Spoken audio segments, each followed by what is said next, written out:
Hi, my name is Rebecca Taxman and I'm with Chess NYC, and I'm going to talk to you today about the 3 principles to opening strategy. So when we get to the game, we're always like, what do I do? There's so many pieces, I don't know how to start. Well, I'm going to give you 3 steps that are going to help you create a strong, confident opening. First thing that we need to understand is these 4 center squares. These are considered our super squares because this is where the center of the board is, the control center. For example, if I have my knight in the center of the board, my knight can control up to 8 different squares. 1, 2, 3, 4, 5, 6, 7, 8. We can see that this is a very strong place for my knight. If I have my knight on the side of the board, it can only control up to 4 squares. 1, 2, 3, 4. Therefore, my knight is stronger in the center, whereas most pieces are stronger in the center of the board. So, at the beginning of the game, we want to think about center control. First thing we can do is try and get our pawns into the center. Very important to try and get our pawns to control the center.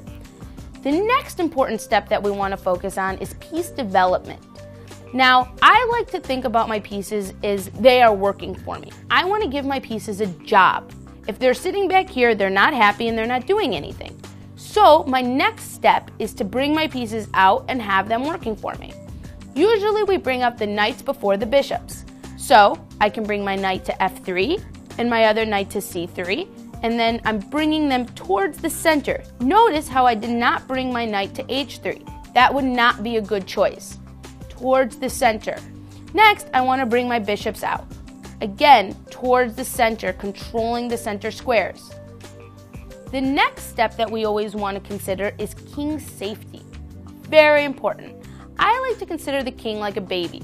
The reason I consider the king a baby is because we always want to protect our babies, just like we always want to protect our king. Therefore, the best way to protect our king in the beginning of the game is to castle.